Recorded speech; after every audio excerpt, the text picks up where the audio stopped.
यह कहानी है पुरी धाम की, जहां भगवान जगन्नाथ अपने अद्भुत और रहस्यमयी रूप में विराजमान है।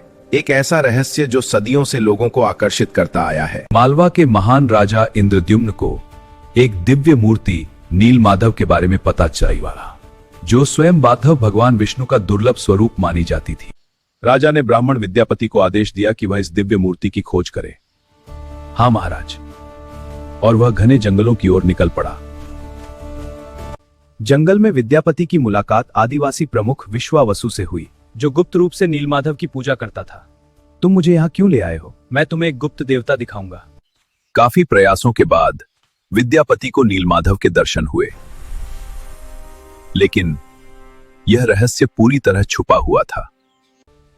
जब राजा इंद्रद्युम्न खुद उस स्थान पर पहुंचे, तो नीलमाधव की मूर्ति वहां से गायब हो चुकी थी। यह कैसे संभव है? मेरी तपस्या तो नहीं हो गई? तभी एक रात भगवान ने राजा को स्वप्न में दर्शन दिए और एक दिव्य संकेत दिया। हे राजा, मैं तुम्हें एक दिव्य संकेत देता हूं। यह चिन्ह में आपकी आज्ञा का उद्धार करेगा। भगवान ने कहा, समुद्र किनारे एक दिव्य लकड़ी बहकर आएगी, उसी से मेरी नई मूर्तियां बनाई जाएंगी। कुछ समय बाद समुद्र तट पर एक चमत्कारी लकड़ी दिखाई दी, जिसे कोई हिला भी नहीं पा रहा था। राजा और भक्तों की प्रार्थना के बाद वह लकड़ी स्वयं उठ गई। यह भगवान की लीला थी।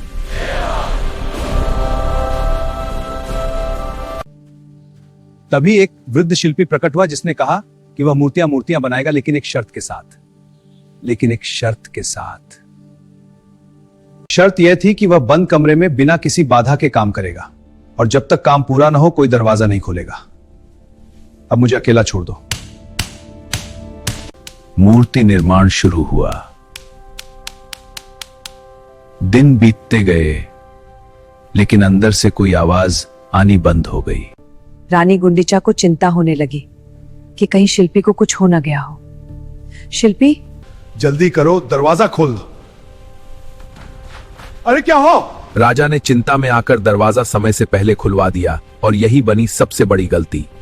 दरवाजा खुलते ही शिल्पी गायब हो गया और मूर्तियां अधूरी रह गईं। कौन है वहां?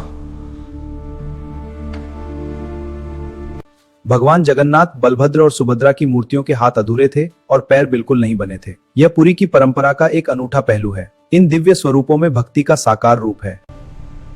तभी आकाशवाणी हुई, यह कोई गलती नहीं, बल्कि भगवान की स्वयं की लीला है।